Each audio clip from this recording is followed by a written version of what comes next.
कहानी शुरू करने से पहले एक छोटी सी गुजारिश है।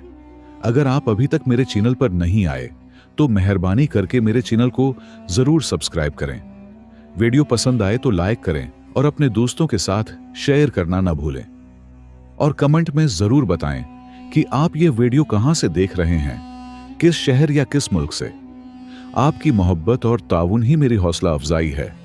बहुत शुक्रिया। चलो अब कहानी की तरफ।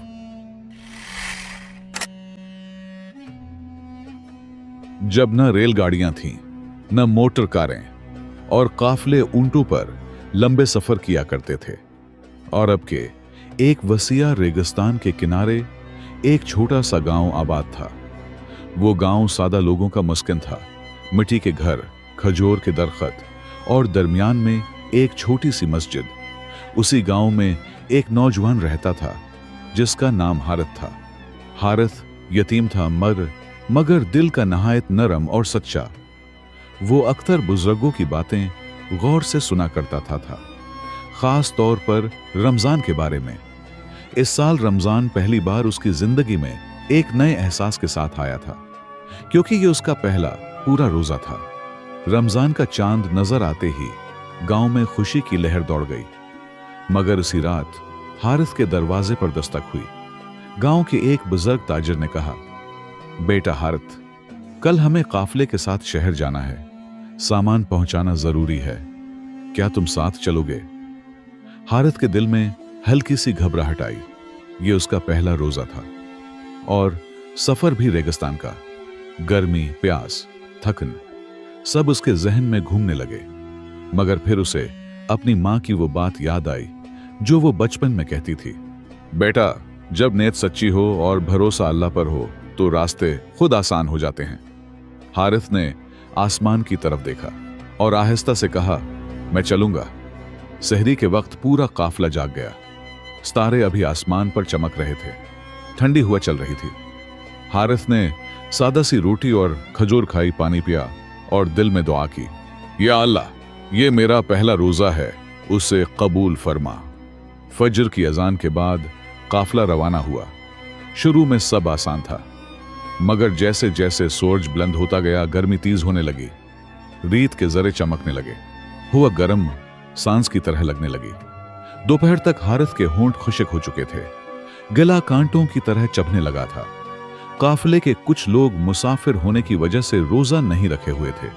वो पानी पी रहे थे। एक ने हारिथ से कहा, तुम भी पी लो, तुम पर सफर में आसानी है। हारिथ ने पानी की मुश्किजा को देखा। उसकी आंखों में एक लम्हे को कमजोरी आई, मगर फिर उसने नजरें झुका लें और कहा, नहीं, मैं अपना पहला रोजा मुकम्मल करना चाहता हूं।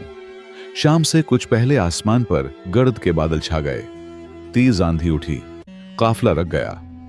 ऊंट बैठ गए। लोग अपने चेहरों को कपड़ों से ढांपने लगे। रेत आंखों में भर रही थी। सांस लेना मुश्किल हो रहा था। हारिथ ने दिल ही दिल में दुआ की, या अल्लाह, तो ही हमारा मुहाफिज है। आंधी कुछ देर बाद थम गई, मगर रास्ता धुंधला हो चुका था।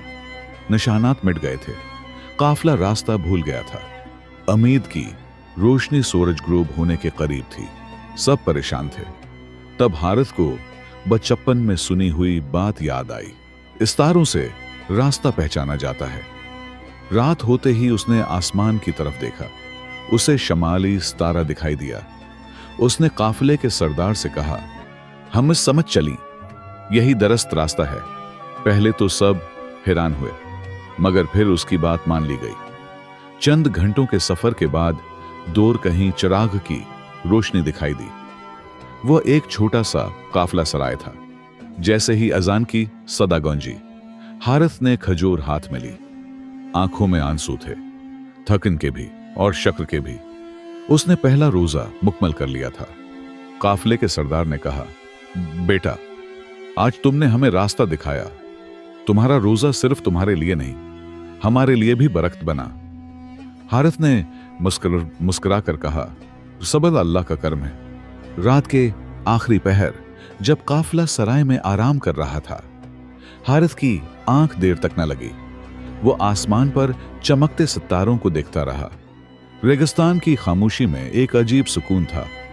मगर इस सुकून के अंदर कल के सफर की थकन और आने वाले दिन की फिक्र भी शामिल थी। सुबह सहरी के वक्त सराय के मालिक ने मुसाफिरों के लिए सादा सा खाना रखा, रोटी, खजूर और ठंडा पानी। हारिस ने नैत की, दुआ मांगी और दिल में शक्र अदा किया। कल का रोजा उसके लिए इम्तिहान था, मगर आज का दिन शायद उससे भी बड़ा इम्तिहान लेकर आने वाला था। कदीम शहर की रौनक दोपहर से पहले काफला शहर के दरवाजे तक पहुंच गया। वो एक पुराना मगर आबाद शहर था।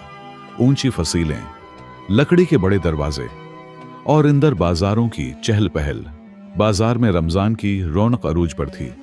हर तरफ खजूरों के ढेर, शहद के मर्तबान, मिट्टी के बर्तन, कपड़े और मसालों की खुशबू। लोग सहरी और इफ्तार की तैयारियों में मसरूफ थे। मस्जिदों से कुरान की तिलावत की आवाज आ रही थी। हारिस के लिए यह सब नया था। वो हैरत से हर चीज देख रहा था। काफिले का सामान शहर के एक बड़े ताजिर के गोदाम में उतारा जाना था। वो ताजिर अमीर और बासर शख्स था। अमानत का बूझ सामान उतारते वक्त ताजिर ने सरदार से कहा, अन कपड़ों के संदूक खास हैं, उनकी हिफाजत जरूरी है। फिर उसकी नजर हारिस पर पड़ी। यह लड़का कौन है? सरदार ने जवाब दिया, यही वो नौजवान है जिसने कल हमें रास्ता दिखाया। नहायत ईमानदार है। ताजिर ने कुछ लम्हे हारिस को गौर से देखा, फिर कहा, आज रात ये संदूक उसी की निगरानी में रहेंगे। हारिस चौंक गया। यह जिम्मेदारी बड़ी थी। शहर अनजान था, लोग अनजान थे, और वो खुद एक नौजवान मुसाफिर। मगर उसने सिर झुकाकर कहा, जी मैं पूरी कोशिश करूंगा। फितना की रात गहरी हो चुकी थी। बाजार बंद हो गए थे, सिर्फ चंद चिराग जल रहे थे। हारिस गोदाम के दरवाजे के पास बैठा था। रोजे की थकन उसके जिस्म में थी, मगर दिल बेदार था। अचानक उसे कदमों की आहट सुनाई दी। दो आदमी दबे पांव आ रहे थे। उन्होंने आहिस्ता से दरवाजा खोलने की कोशिश की। हारिस फौरन उठ खड़ा हुआ। कौन है? वह दोनों घबरा गए। एक ने कहा, हम ताजिर के आदमी हैं, संदूक लेना है। हारिस ने मजबूत आवाज में जवाब दिया। ताजिर ने ऐसी कोई बात नहीं कही, सुबह खुद आएंगे तो संदूक दिए जाएंगे। एक आदमी ने सके निकालकर कहा, ये ले लो और हमें जाने दो। सखी चांदी का था, चमक रहा था। एक लम्हे के लिए हारिस के दिल में ख्याल आया, अगर ये ले ले तो शायद अपनी जिंदगी आसान कर सके। मगर फौरन उसे अपनी मां की बात याद आई, बेटा रिज़्क वही बेहतर है जो हलाल हो। उसने नजरें फेर लें और कहा, चले जाओ वरना मैं शोर मचा दूंगा। वो दोनों आदमी जल्दी से अंधेरे में गम हो गए। सच्चाई की जीत सुबह जब ताजिर आया। हारिस ने सारी बात सुना दी। ताजिर के चेहरे पर हैरत थी। वो दोनों चोर थे, कई दिन से मौका ढूंढ रहे थे। फिर उसने हारिस की तरफ देखा और कहा, बेटा तुमने इमानत की हिफाजत की है। रमजान में ऐसी दयानत बहुत बड़ी नामत है। उसने हारिस को इनाम में कुछ सके देने चाहे, मगर हारिस ने कहा, मैंने अपना फर्ज अदा किया है, अगर कुछ देना है तो दाअ दे दें। ताजिर की आंखों में नमी आ गई। अल्लाह तुम्हें दुनिया व आखिरत में कामयाब करे। एक और आजमाइश। उस दिन गर्मी पहले से ज्यादा थी। शहर की गलियों में चलते हुए हारिस को प्यास शिद्दत से महसूस हो रही थी। बाजार में शरबत के मटके रखे थे। कुछ लोग रोजा नहीं रखे हुए थे, मुसाफिर थे या बीमार। एक लम्हे के लिए उसका कदम रुक गया, मगर फिर उसने सोचा, अगर कल रेगिस्तान में सब्र किया था तो आज शहर में क्यों नहीं। वो सीधा मस्जिद की तरफ चला गया। वहां बैठकर कुरान की तलावत सुनने लगा। दिल को सुकून मिला। प्यास का एहसास कम होने लगा। गरीब बच्चे की दुआ इफ्तार से कुछ पहले मस्जिद के दरवाजे पर एक छोटा बच्चा खड़ा था। उसके कपड़े पुराने थे, चेहरे पर मायूसी थी। हारिस ने पूछा, क्या हुआ? बच्चे ने कहा, मेरे पास इफ्तार के लिए कुछ नहीं। हारिस के पास भी ज्यादा कुछ ना था, सिर्फ चंद खजूरें और थोड़ा सा पानी। उसने आधी खजूर बच्चे को दे दी और कहा, चलो साथ बैठकर इफ्तार करते हैं। इज़ान हुई। दोनों ने एक साथ रोजा खोला। बच्चे की आंखों में खुशी थी। उसने हाथ उठाकर दुआ की, या अल्लाह इस भाई को हमेशा खुश रखना। हारिस का दिल भर आया। उसे लगा जैसे उसका रोजा आज मुकम्मल हुआ हो। एक नई पहचान। अगले दिन शहर में हारिस की ईमानदारी की बात फैल चुकी थी। लोग उसे इज्जत की निगाह से देखने लगे, मगर उसके दिल में गरूर ना आया। वो जानता था ये सब आजमाइश का हिस्सा है। रात को उसने दुआ की, या अल्लाह मुझे साबित कदम रख। चंद दिन शहर में गुजारने के बाद काफिला वापसी के लिए तैयार था। सामान फरोख्त हो चुका था, कुछ नया माल खरीदा जा चुका था। रमजान का दूसरा अशरा शुरू हो चुका था। फजा में आबादत की खुशबू और दिलों में नरमी बढ़ गई थी। हारिस अब पहले जैसा न रहा था। उसके चेहरे पर संजीदगी और आंखों में नूर सा था। शहर के तजर्बे ने उसे अंदर से मजबूत कर दिया था, मगर उसे क्या खबर थी कि असल इम्तिहान अभी बाकी है। तन्हा मुसाफिर वापसी के सफर में एक दोपहर काफिला एक छोटे से चश्मे के करीब रखा। लोग आराम करने लगे। उसी दौरान एक अजनबी शख्स वहां आ पहुंचा। उसके कपड़े गर्द आलूद थे, चेहरा थका हुआ और आंखों में खौफ। वो हाँफते हुए बोला, मैं रास्ता भटक गया हूं, क्या मैं आपके साथ चल सकता हूं? काफिले के कुछ लोग शक में पड़ गए। रेगिस्तान में हर अजनबी पर फौरन भरोसा नहीं किया जाता था, मगर हारिस ने उसकी आंखों में देखा। वहां सच्चाई और बेबसी थी। उसने कहा, रमजान का महीना है, किसी मुसाफिर को तन्हा छोड़ना मुनासिब नहीं। काफिले के सरदार ने सर हिलाया और अजनबी को साथ ले लिया। छिपी हुई हकीकत शाम के वक्त जब सब इफ्तार की तैयारी कर रहे थे, हारिस ने देखा कि वो अजनबी शख्स अलग बैठा है और कुछ खा नहीं रहा। हारिस उसके पास गया। आप रोजा नहीं रख रहे? उसने आहिस्ता से जवाब दिया, मैंने कल से कुछ नहीं खाया, मगर रोजा भी नहीं रखा, मैं बीमार हूं। हारिस ने अपने हिस्से का कुछ खाना उसके सामने रख दिया। खा लीजिए, अल्लाह आसानी चाहता है, सख्ती नहीं। अजनबी की आंखों में आंसू आ गए। मैं कई दिन से भूखा हूं, लोग मुझे चोर समझकर भगा देते हैं। हारिस चौंक गया। क्या आपने कभी चोरी की? वह खामोश हो गया।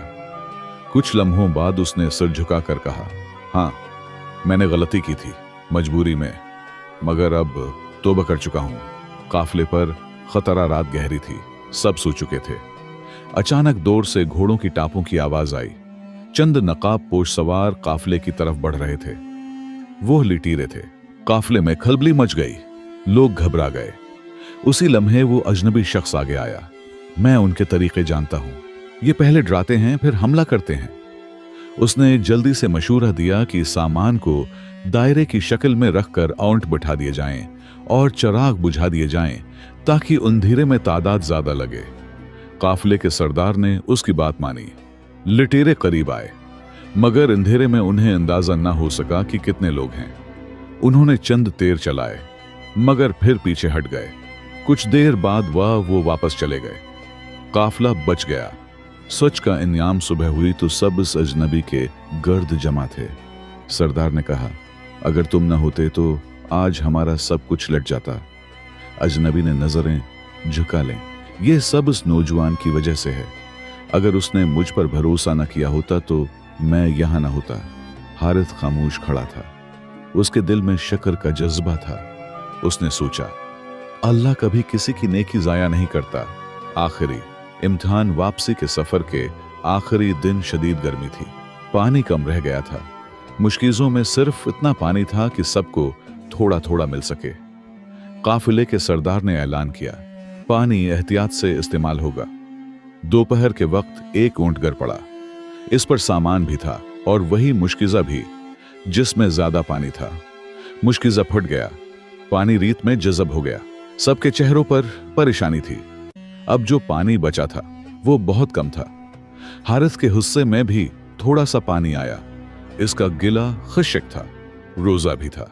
उसी वक्त उसने देखा कि वो अजनबी शख्स शदीद कमजोरी से गिरने वाला है। हारिस ने अपना हिस्सा उसके हाथ में दे दिया। यह पी लीजिए, वो बोला। और तुम? हारिस मुस्कुरा दिया। मेरा रब मेरे साथ है। दुआ की कबूलियत शाम से कुछ पहले आसमान पर बादल नमूदार हुए। हुआ का रख बदला और फिर चंद कतरे जमीन पर गिरे। लोग हैरान रह गए। कुछ ही देर में हल्की बारिश शुरू हो गई। सबने अपने बर्तन आसमान की तरफ कर दिए। मुश्किलें भर गए। काफिले के सरदार ने आसमान की तरफ देखकर कहा, ये उस नौजवान के सब्र का सला है। हारिस ने दिल में कहा, नहीं, ये अल्लाह की रहमत है जो हर एक पर बरसती है। गांव की वापसी। जब काफिला गांव पहुंचा तो रमजान का आखिरी आशरा शुरू हो चुका था। गांव वालों ने इस्तकबाल किया। हारिस की आंखों में नमी थी। उसने मस्जिद में जाकर सजदा शुक्र अदा किया। वो पहले जैसा नौजवान न रहा था। रेगिस्तान ने उसे सब्र सिखाया था, शहर ने उसे दियानत सिखाई थी और सफर ने उसे भरोसा सिखाया था।